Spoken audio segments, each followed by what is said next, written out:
report out today is highlighting a new record in the number of visits to Toronto area food banks. And the Who's Hungry report from Daily Bread Food Bank and North York Harvest says there were 1.45 million visits to food banks in Toronto last year, setting a new all-time high. It finds that visits were up nearly 50% compared to last year and were 1.5 times higher than the previous record set in 2010. Other key findings revealed that for the first time, new clients outnumbered existing clients with a 61% increase compared to a year earlier.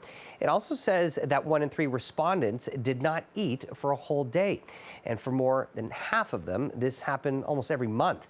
Well, for more on this, we are joined by Nichols, CEO of Mississauga Food Bank, and Ryan Noble, the Executive Director of the North York Harvest Food Bank.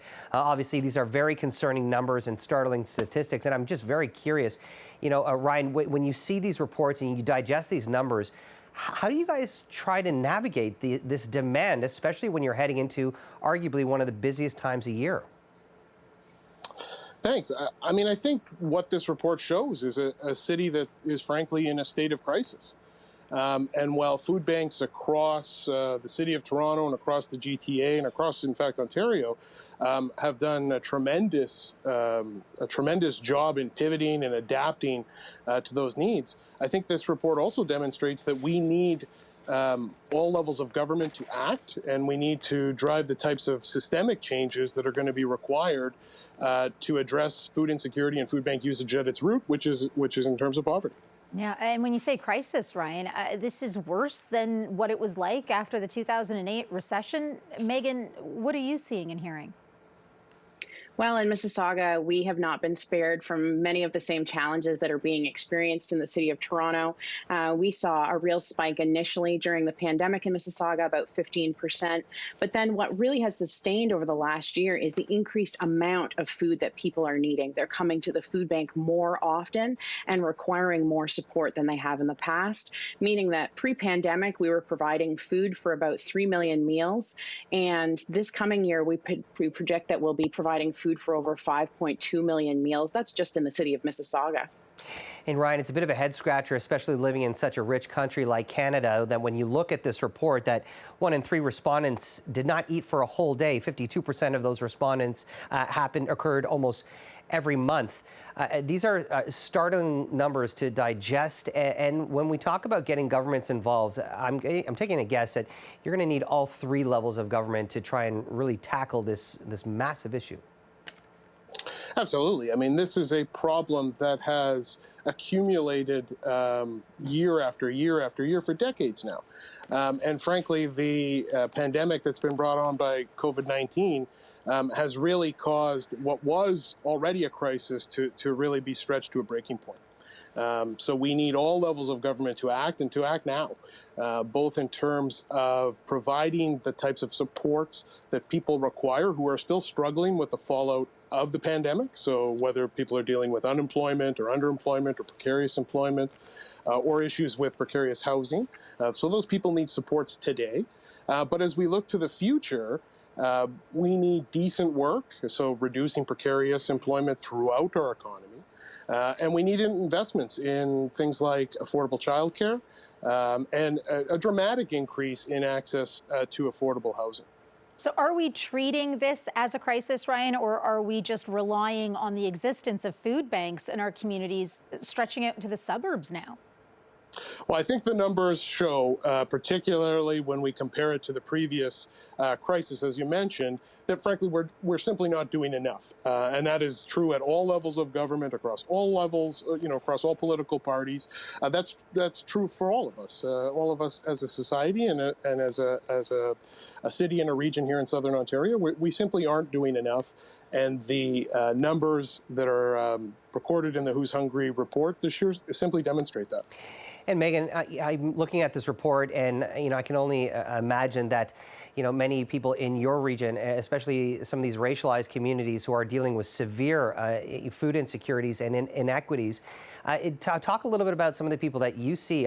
We were together at your facility just a couple of weeks ago, and you see the volunteers, and I'm wondering if you can kind of highlight some of the people that you're seeing coming in through your doors, and what has really changed, especially throughout the pandemic for you. I'm glad you brought up the racial inequity that also leads to food bank use, because food bank use isn't equivalent, isn't used equally across ethnic backgrounds. 57% of Mississauga come from a racialized community, but 84% of our food bank users are people of color, speaking to how poverty and some of these systemic inequities don't apply equally across people groups in our cities. And so we've seen many people who were recent immigrants just before COVID and weren't yet established in the country. And so we're still learning English, we're still looking for work, couldn't find childcare, and are now at home with their children for months without any work. And they have relied on the food banks. But we've also seen people who've never needed a food bank before, who've worked their whole lives. I met a woman who was approaching her retirement years and came to a food bank for the first time because she just doesn't have any savings. And she brought in something that she'd hand knit because she didn't want to take something for nothing, but because she felt that deep sense of shame of needing to use a food bank. And so across the board, we've seen people relying on food banks who perhaps we never would have anticipated coming through our doors. And this is the work that food banks have been doing across Canada now for 40 years. It's just become more severe due to this crisis. And furthermore to what Megan was just touching upon, this report indicates that new clients actually outnumbered the existing clients at food banks with a 61% increase compared to the year prior. I'd like to give both of you an opportunity to kind of put the call out to our viewers. We've got the holidays, just over a month away, and I know you guys rely on the generosity of the public. So, Ryan, I'll start with you. If you can let people know, how can they help you guys? Well, certainly in the immediate term, food banks are always in need of support from our community. We're community-based organizations. So if you have the ability to make a donation of funds, a donation of food, or a donation of time through volunteering, that's certainly needed at all times.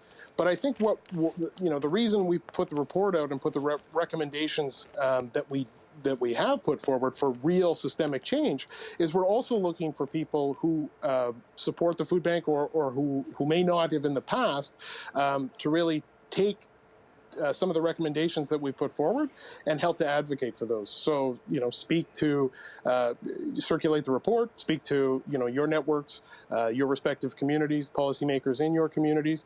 Unless we have the type of systemic change to deal with the systemic challenges that are driving people to food banks, we won't be able to reverse this tide. Megan? Of course, food banks rely on the generosity of our communities. We're heading into the holiday food drive. And while people may think of food banks more at Thanksgiving and holidays, our need is here year round. So like Ryan said, if you're able to donate, please do so. But as we head into provincial elections, as we have a new federal government, if you're talking to your municipal government, please advocate. We cannot continue to do the same thing and expect a different result. And for 40 years, food banks have existed and will continue to exist because we want to make sure our neighbors have enough to eat today. But if we really want to stop the need for food banks, we have to address poverty, we have to address housing, we have to address racial inequity to see our society be built back differently after this pandemic than it was before we went in. One of the great things that I see when I've come to both of your facilities is the volunteer work, and not only just the individuals, but individuals who end up bringing, their younger children to kind of get them into the habit of giving back to their community. Are you guys actively looking for more volunteers? I know there's restrictions because of COVID, but with the holidays around the corner, there are families out there that like to set a little bit of time so that they can get together and do a bit of volunteer work. What do those people need to know? Ryan? I think, we have a robust volunteer program. You're right that COVID has created some additional challenges. So if people are interested in volunteering, I think they can reach out through our website, through our other contacts, and we can certainly find opportunities. And Megan, what about you?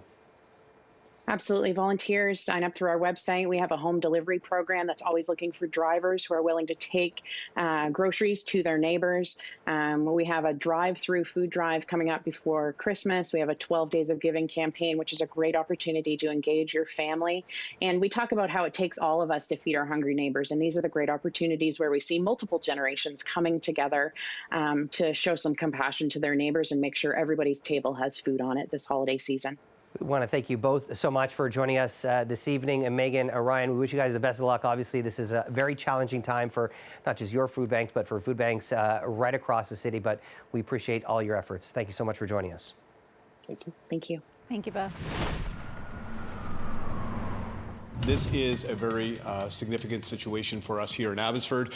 Our resources are completely taxed. We're trying to do the evacuation orders. We are trying to bring in more members. And like I said, all the first responders from across the city are involved. Search and Rescue has just done a phenomenal job. Please, if you are trying to get from the west of us to Chilliwack, you cannot do it. Clear.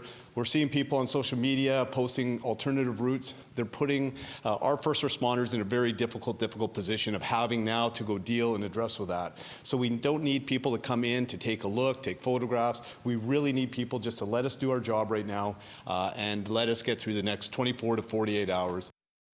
Part of the problem is it's going to be sunny today and for the next 2 or 3 days, and people think it's over. It's not over for Abbotsford. That water continues to pour into our Sumas Prairie, and the waters are rising. That's not going to disappear in a day or two. So the freeway is going to be cut off for a while. How long? I have no idea.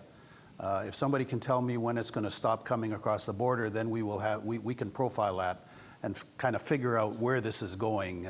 But people need to prepare that they may not be able to travel for many days. A state of emergency remains in place in Abbotsford, British Columbia, as the city deals with extensive flooding following 2 days of torrential rainfall. BC's Ministry of Transportation is asking locals to avoid travel to the city and its surrounding areas as crews deal with severe damage to roadways and several localized emergencies because of the flooding. Meanwhile, rescue crews have been working around the clock to evacuate dozens of drivers trapped by landslides in southern BC, and officials say the operation is over. 275 people that were trapped between two slide sites on Highway 7 were successfully rescued by 3 military helicopters. And joining us live tonight is Information Officer for Canada Task Force 1, Jonathan Gormick, who's in Agassiz, BC, warning preparedness meteorologist with Environment and Climate Change Canada, Armel Castellan, and the Executive Director of Global Medic, Raul Singh. Thank you so much, all three of you, for joining us tonight.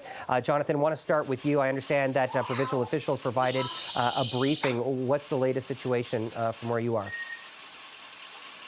It's been a bit of a changing situation. As I think you mentioned earlier, the people that were trapped between the two slide paths on Highway 7 were all successfully evacuated by the Canadian Forces Cormorant helicopters with the assistance of Canada Task Force 1 yesterday. We managed to wrap that up just before nightfall, which was a huge success. We did have contingency plans for those people if they had to spend the night, but it wasn't going to be a very pleasant night. Today we're searching the debris field that was on the roadway and the debris field between the road and the river where the majority of the debris landed after the slide. It's been a long, slow, painstaking process because it's thick, it's deep water, and it's searching for cars that may be completely submerged and recovery may not be possible. Okay, Armel, more snow fell on the Coquihalla Highway between Hope and Merritt today. To make matters worse, walk us through the next 24 to 48 hours. What do they look like? Well, fortunately, I have really good news in comparison to what we've seen here over the last 3-4 days.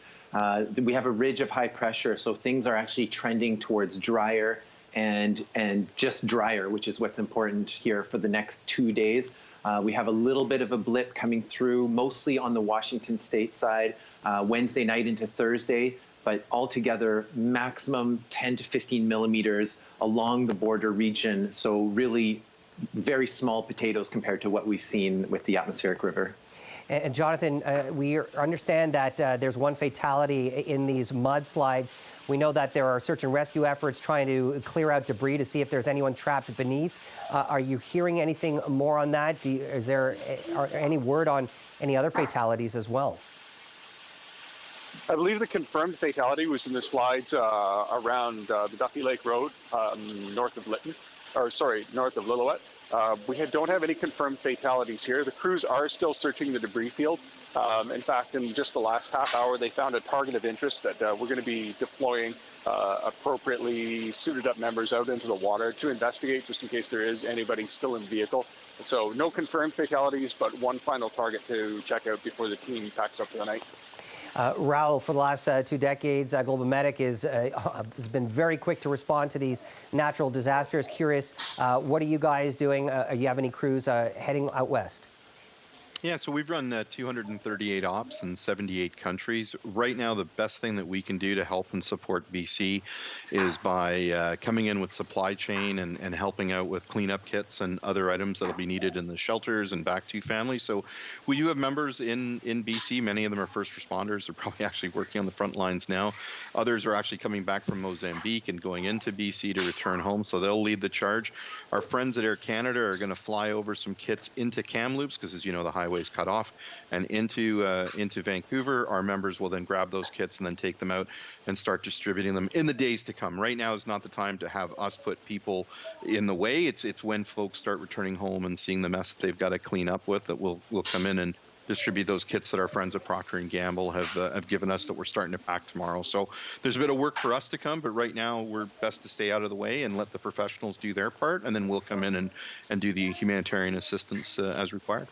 Just devastating. Armel, I know you're a meteorologist, but you're also a resident of British Columbia. I want to ask you how heartbreaking the situation is for you to see these images coming out of that province. And it feels like just a few months ago that BC was on fire. It really has been a very potent stretch here since June.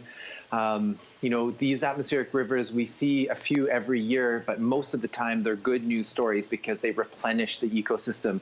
So to go from one extreme with the wildfires, the smoke, the drought affecting the landscape, making it hydrophobic, and then moving into flipping the switch into the fall and having well more than normal precipitation and wind has meant the impacts are that much stronger, and it's really devastating to hear about the impacts on the communities in particular, obviously the infrastructure, but got to really feel for folks in Abbotsford and Merritt and Princeton and so on.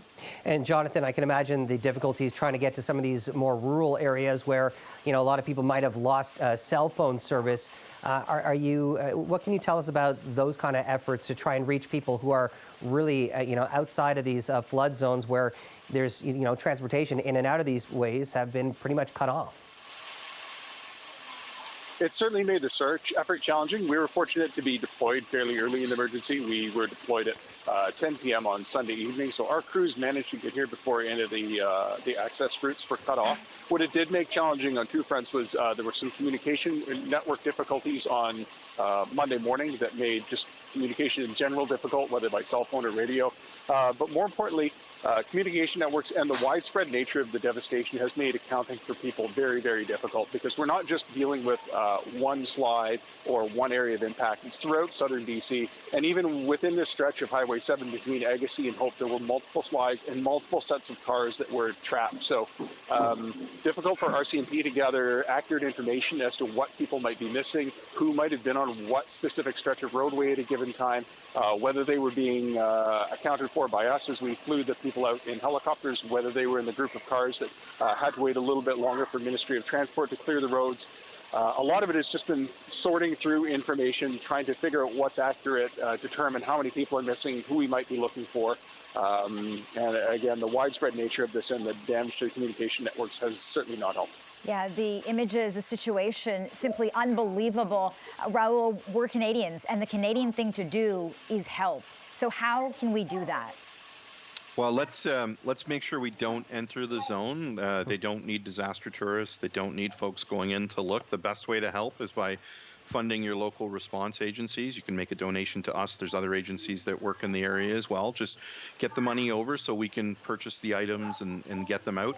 We will have a hard time in the few days because supply chains are going to be affected. Many of these communities, they're not big population centers that have lots and lots and lots of storage. It's not like the east end of Vancouver got hit and the west end can come and give it all kinds of supplies. So let's just keep those roads clear, keep everything else open so that more supplies can come in. And if you want to help, get a hold of your favorite agency and support them financially. And Jonathan, we'll come back to you. I realize you may not have the answer to this, but I do want to talk about the cleanup effort. How long could it take, and what does it look like?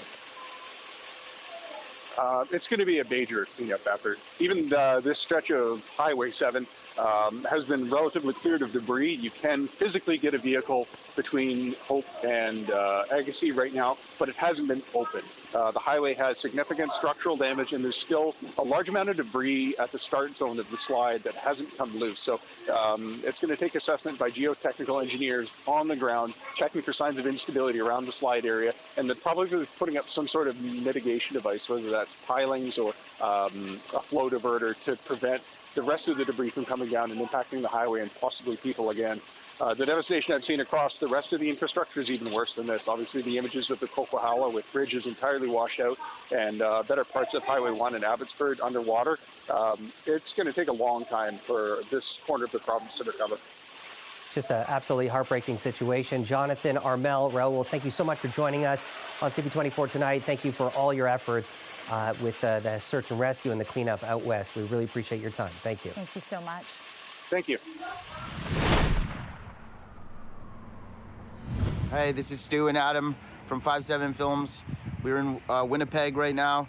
We're getting ready to shoot our new movie. It's the first day that we came to work to shoot, and we showed up today to work, and you know what wasn't here? What's supposed to be right here, if you just show this empty spot, is supposed to be our truck that has all of our gear in it.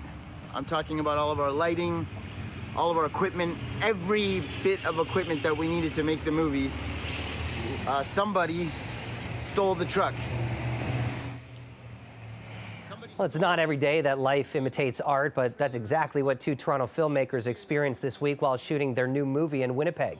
Adam Rodness and Stu Stone, co-founders and producers at 5-7 Films, were scheduled to start shooting their new film Vandits on Monday. It's a Christmas-themed heist movie about a group of people who rob a bingo hall. But like a scene right out of one of their own movies, the drama intensified when they discovered on day one of shooting that their production truck and trailer filled with $250,000 worth of film and lighting gear was stolen. Well, to tell us more about the drama unfolding and the irony of being heisted while shooting a movie about a heist is 5-7 Films co-founder Adam Rodness. Thank you so much for joining us. So tell us, where are things at? You know, we heard the kind of the intro that you lost your stuff. So what happened on day one of shooting? Well, there wasn't really an official day one because we had no gear. So we had to kind of get into spur into motion and try to put our producer hats a little on tighter to figure out how exactly we're going to execute. It was an actual page out of a very scary novel, one that we could have written ourselves. But essentially, when I came back from Toronto to come and get our first day of prep going, we saw that we were missing a big ticket item, and our entire lighting and grip truck was missing. We had no idea what was going on, and everyone was kind of scurrying around the office, working diligently, which I was quite impressed with, but found out it was for all the wrong reasons. And, you know, this is a film that's starring Jan Arden, Rob Wells from the Trailer Park Boys, and so you got all these stars that are showing up on set, and I'm guessing, you know, the word kind of got out on social media. What happened after that? I understand that you received some phone calls. Yeah, I mean, you know, listen, there's a lot of bad apples out there, and hopefully that outweighs, the good people outweigh the bad, but we started getting random calls from different locals saying, hey, you know, we have your gear, pay us a bunch of money and we'll give you the address of where it is and you guys could collect. It didn't happen once, not twice, but it happened about 3 times. And we were kind of getting blackmailed and extorted for our own film gear, which was very interesting. It turned out that all 3 of those people who made those claims were actually fakes.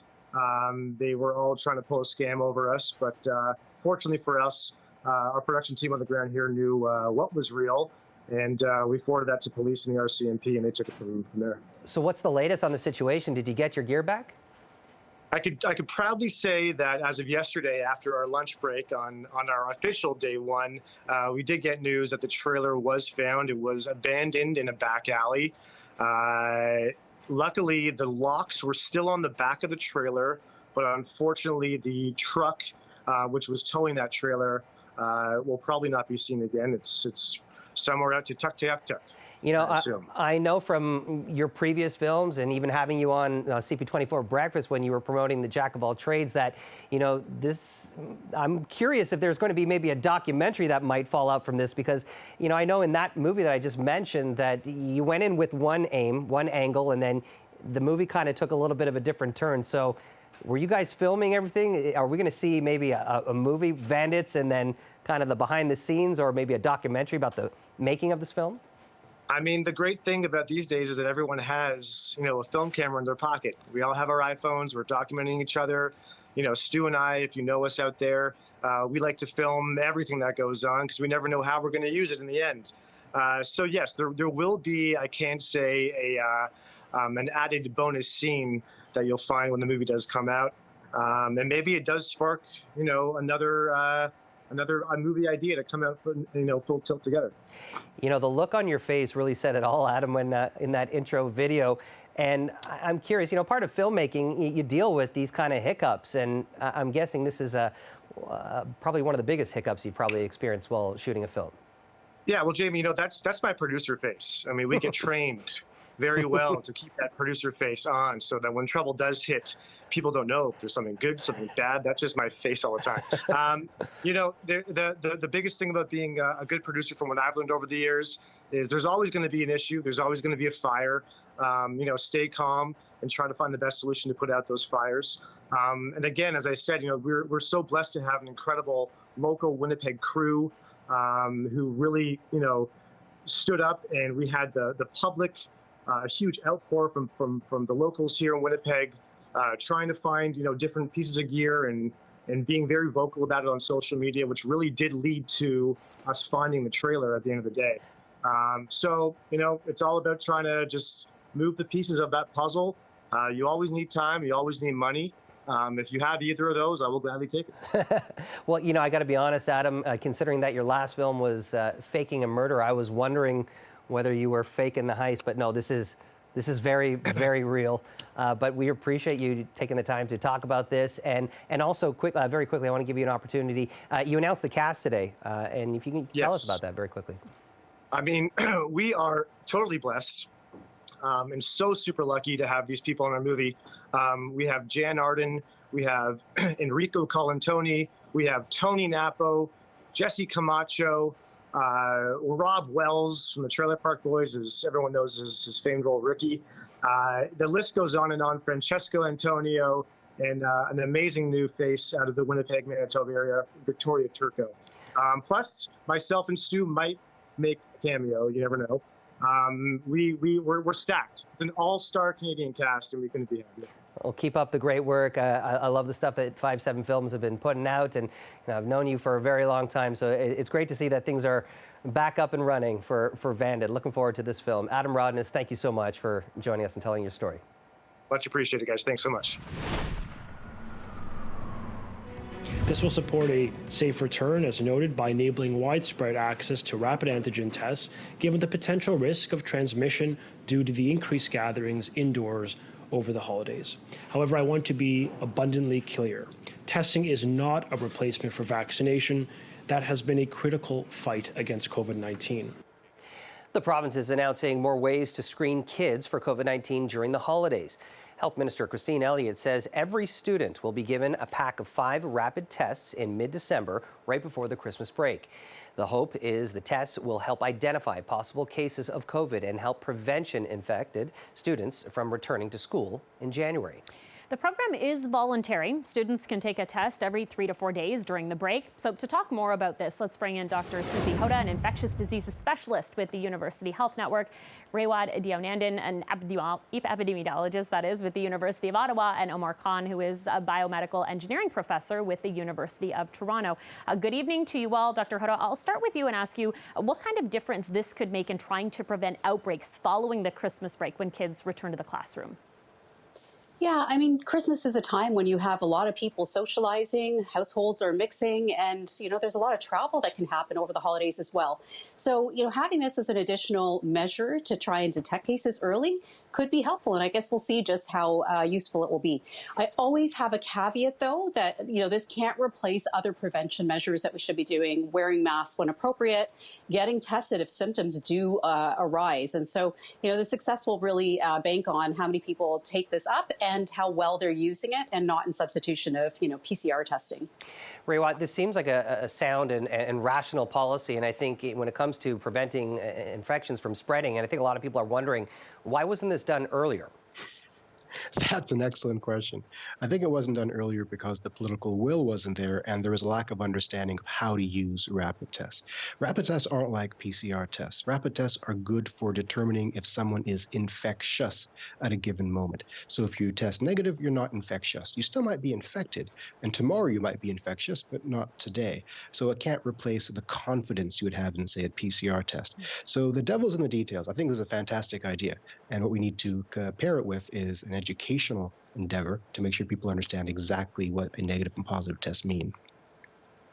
And Omar, maybe we could talk about just how accurate these rapid tests are. I mean, I remember us covering a story where a group of parents in Toronto were taking it upon themselves to do the rapid tests, and the message from the province at that time was, well, they're not that accurate, so don't use those tests. We'd prefer, you monitor for symptoms and do the PCR test. So how accurate can it be? PCR tests are still the gold standard, and with these molecular tests, these other types of rapid antigen testing, they can have more errors, but the true value here is accessibility. Just to make sure that people have that opportunity to rapidly test and know, and then based on that, go get the PCR test. And that's really what we want people to be able to do. Accessibility and just making sure that they can get the actual follow-up test to double check that those results are correct. Dr. Hoda, we could be learning tomorrow about Health Canada approving Pfizer vaccine for kids 5 to 11. Obviously, this would be a big game changer, but there's a lot of deep concerns from parents about putting this vaccine into their children. First off, is this safe? From the clinical data that you've seen, what are some of the questions that parents should be asking, and what are some of the concerns that you might want to quash for parents who are reluctant to give their kids the vaccine? I mean, the vaccines are safe. We've had experience amongst adults, and we've got some experience amongst kids as well. And, vaccines in younger age groups have been rolled out in other parts of the world as well. And so, we do have a little bit more cumulative experience now than we did a month ago or so. That said, any parent who has specific questions about their kids really should talk to their healthcare provider, should talk to their pediatrician, their family doctor, go through those specifics because everyone's different. So I think that, we can talk as much as we want about the safety and what the data shows, but quite often that just doesn't substitute that conversation you need to have with your healthcare provider. Mm-hmm. And Ray Watt, picking up on that, what do you think the government and our public health units could do to ensure there is confidence in parents when they're making this decision? Because we know they have questions right now. That's a great question, and we haven't done a good job up to now, in addressing people's concern at a population level. We need to deploy experts or authoritative individuals who can answer questions. We need to do so on social media, on mainstream media, and we need to elicit or issue publications en masse that are easily understood in plain language. And we can anticipate the questions as well and get ahead of the curve.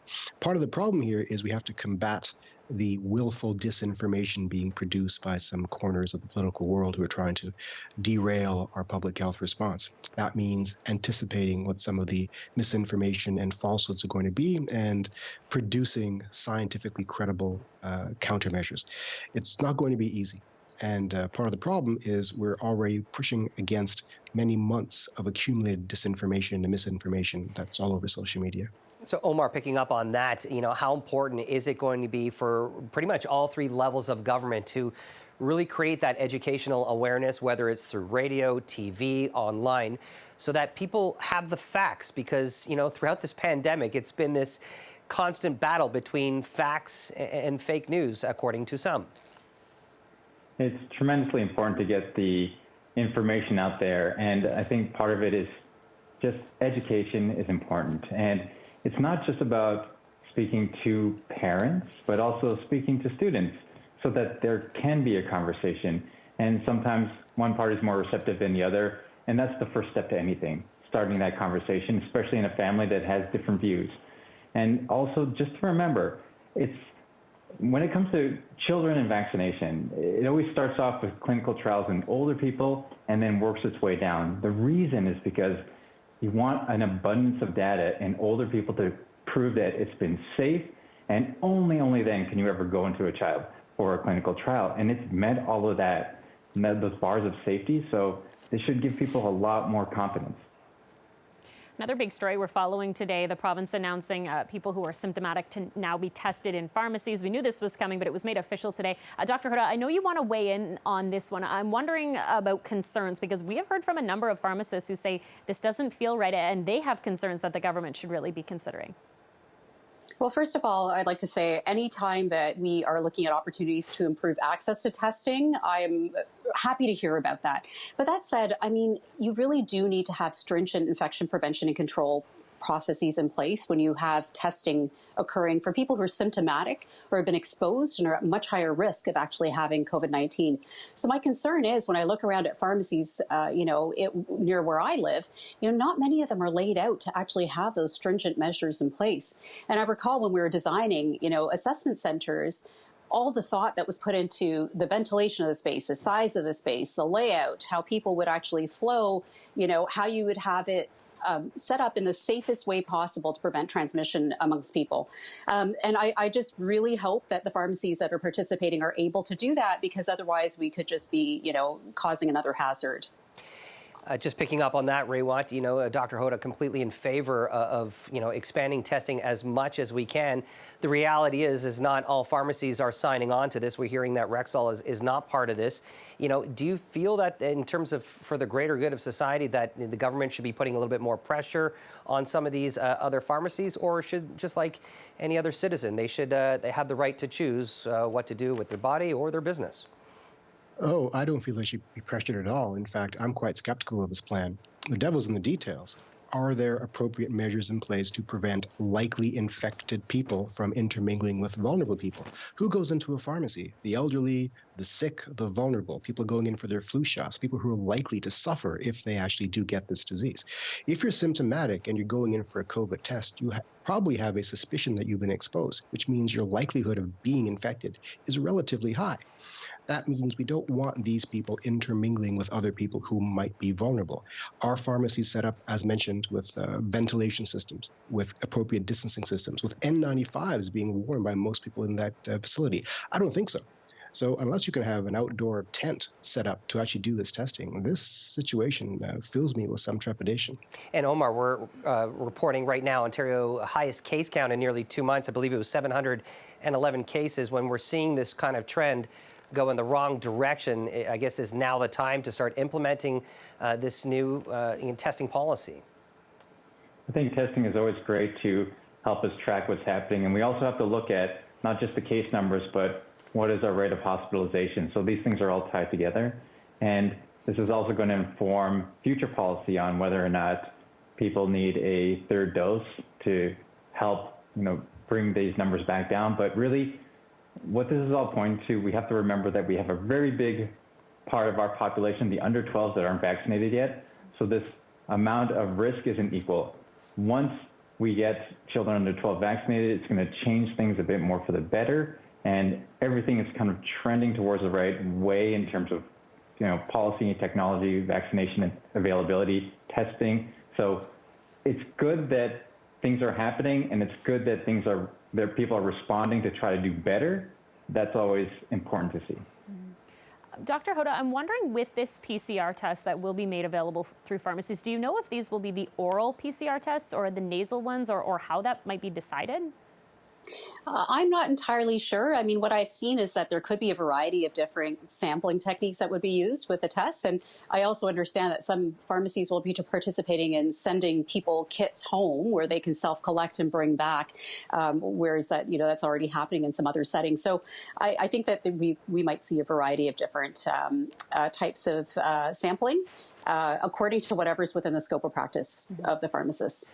Another policy change that we're keeping an eye on is the fact that the federal government is expected to officially announce tomorrow that PCR tests will no longer be required for fully vaccinated Canadians returning from short cross-border trips within 72 hours. Rewa, what's your take on this policy? I mean, it sort of makes sense. Prior to this change, you could have a PCR test before you left, go to a party across the border, and come back and use the same PCR test as proof of your negative status. So it was not serving a useful purpose. So I think this is a valid concern. Now, it should be married to a requirement that if you're showing symptoms at any point, you must isolate when you get back, and that should be followed up with. I think that will be sufficient protection for the population. And like any policy endeavor, it should be subject to revision and review a few weeks after being implemented in case it was the wrong decision. Mm-hmm. And Omar, what about the time frame? Do you think this is a reasonable change that we're anticipating from the government, or do you think that maybe the PCR test isn't necessary for someone who takes a longer trip across the border? I think in general, testing is always good, and people should always be unafraid to volunteer for a test, but anything that helps us track is important. And the reason I bring this up is that we always have to take a global perspective as well, and we see what's happening in Europe. And that can contribute to, problems elsewhere in the world when it spreads, or perhaps it'll give rise to a new variant of concern over there because the infection numbers are so high. So testing in general is always okay. And I think, again, policies can change depending on what's happening here and around the world. So let's keep a close eye on what's happening in the rest of the world. And I expect that that will also influence these decisions on testing. Mm-hmm. A lot of really important topics up for discussion this evening. Thank you to the three of you. We certainly appreciate your time tonight. Thank you.